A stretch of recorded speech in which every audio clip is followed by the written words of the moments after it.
So, we are heading out to one of the most beautiful places here in the UK, and that is Wales.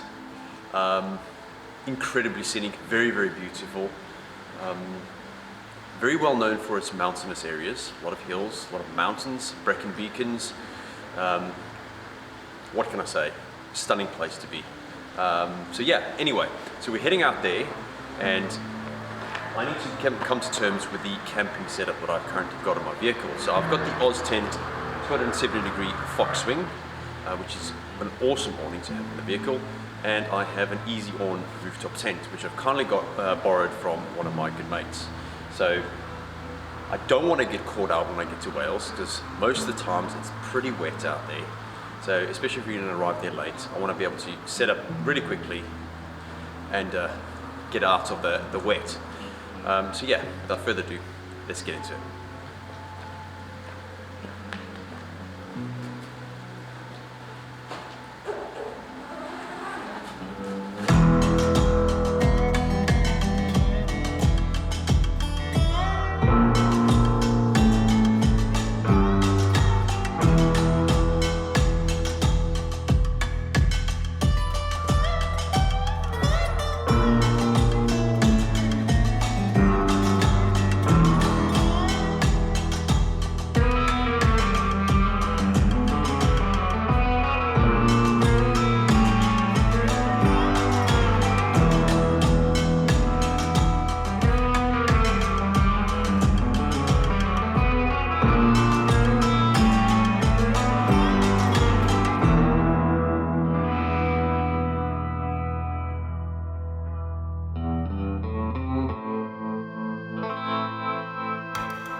As you can hear, it's raining. I'm glad I've done this. This is a local little barn that I've kind of hijacked, which is quite cool. It's given me the dry space I needed just to check everything out, and I'm glad I've done this. That 270-degree awning is amazing. And you've got 2.5 meters worth of coverage, pretty much from the rear out, and then it swings round and then tapers off towards the passenger door. So if you were doing any work on your tailbed of your vehicle, cooking, that kind of thing, it's absolutely superb. And as you see in the video, it went up within a minute, it was up. And I'm glad I did this practice run with the tent. So when I get to Wales, I'm not faffing around trying to find things, especially in the dark. And if it's raining, I don't want stuff to get wet. So yeah, this is a really good little exercise we've done. I've come up with a good set of plans. I'm going to put things in place. So literally when I get there, whip the cover off, tent straight up, and then I can concentrate on everything else. But yeah. Safe to say I'm going to be pretty cozy in Wales, I think. Can't wait. So without further ado, let's go meet up with Gary and let's get straight into it.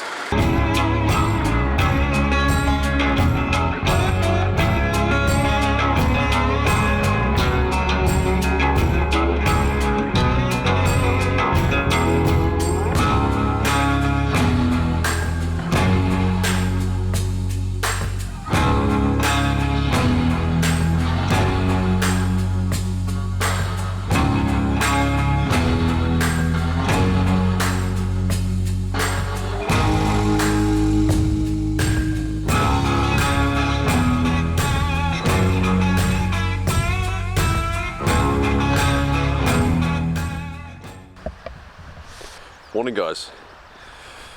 So we rolled up into camp at about 10:30 last night. Spectacular views this morning. Absolutely spectacular. It was very, very windy last night through the hills. As you can see, the road kind of disappears around the hills in the valley there. There's not many people around here. It's very sort of isolated farms. Hopefully you can hear that. That's a running river down below.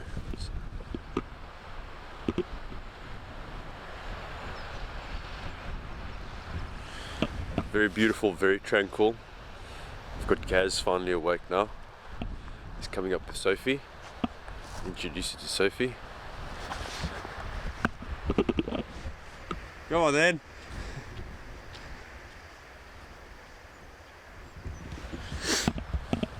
Yeah, we pretty much set up camp last night, got things done, and then basically hit the sack last night because we had about a 4-hour drive through traffic and everything, and yeah, we needed some rest to wake up early today. Got a big day today. We're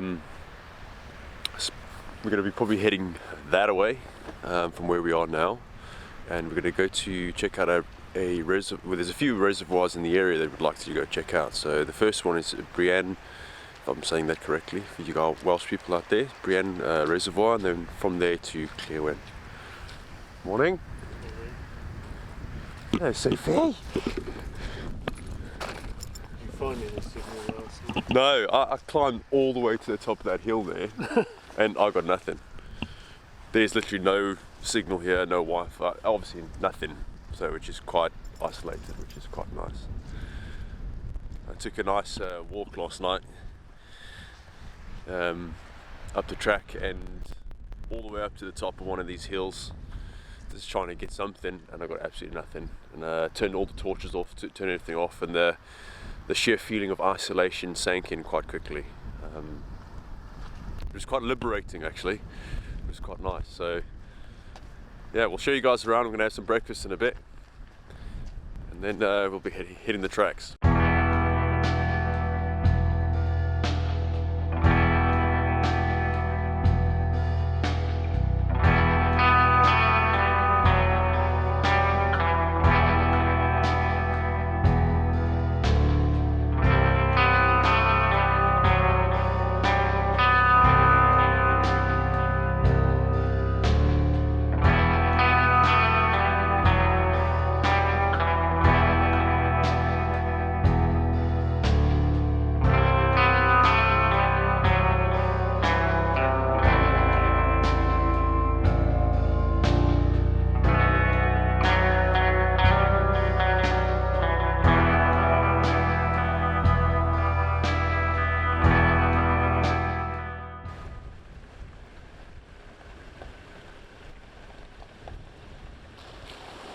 So this was going to be the first of many water crossings we'll be tackling this day. Following straight after this, we had a steep hill climb which lasted about 1.5 miles, almost 2 miles, before it plateaued, and then we dropped down into the opposite valley down the other side into the plantations.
The descent down the valley here wasn't too bad.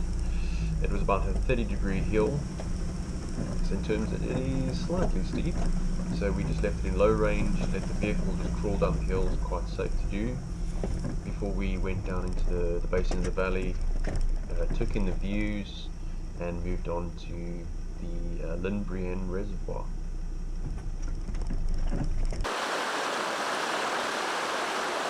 One thing's for certain is that you'll never run out of fresh water in Wales.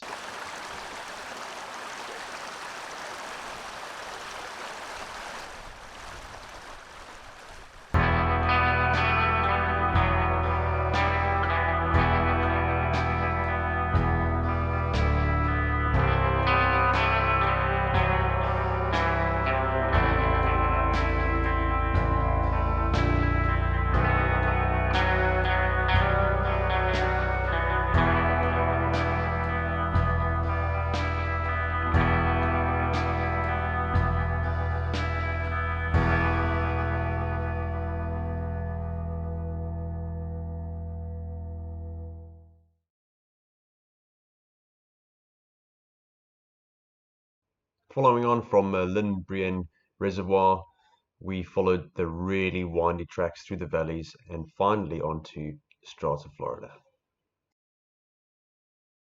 So we've come to the start of the Strata Florida. As you can see, there's quite a few signposts here. And the Povis Council are doing some repair work to the track, which is pretty damn awesome. So they maintain the track so people can enjoy it for years to come, which is awesome. What they've kindly done as well is they've provided a map of the area that is currently being worked on. So the entire strata is not closed, it's just a good portion of it. So currently we've come in from here, so we're here now, so we can basically drive this entire section until we get to obviously the red spot, and they've donated a turning point, which is a bridge where we can turn around, which is quite cool. So we can at least enjoy a portion of the Strata Florida. We can go check it out, which is awesome. So yeah, thanks guys, thank you very much for that. So yeah, let's get into some action here.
So I've got to bear in mind on the Strata Florida, I've got to choose my lines pretty carefully. The reason being is my vehicle does not have a diff lock. So what you're about to witness is a perfect example how a diff lock vehicle outperforms a non-diff lock vehicle.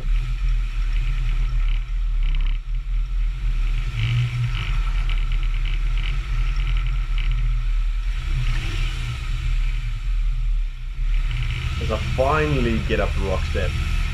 What I had to keep in mind at all times was not to put too much stress onto any of the components, as my vehicle's a daily driver. It's got to get me from A to B all the time. So what you'll see next is Gary just cruising straight up it with no effort whatsoever.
So this is the turning point, and from here we just backtracked from where we came, and we headed back to camp, had a good feed, a nice relaxing evening, and ready for the next morning.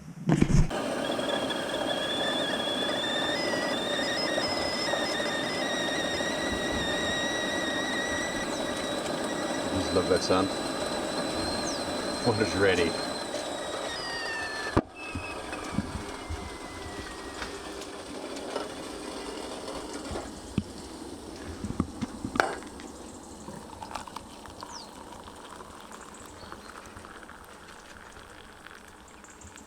G for me. Cappuccino for guys. That froth, man.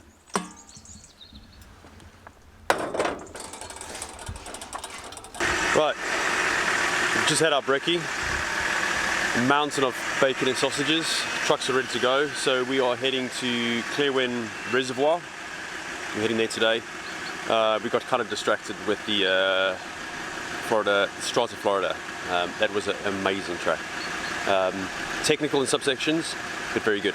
So we're going to go to Clearwind Reservoir now, check out the tracks that are around there, So yeah, without further ado, I'll see you when we get there. See ya.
The Clifford Byway is a track that hugs the northerly part of the Clearwind Reservoir. As you can see, there's not many barriers that stops you from going down to the water's edge, so just bear that in mind. And there are a few crossings, narrow bridges, that you need to bear in mind if you've got a vehicle with a really wide turning circle, or a vehicle that is on the large side. Just bear that in mind. It does get very tight here, but apart from that, it is an incredible route and very enjoyable.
I'd like to thank you for joining me in this episode.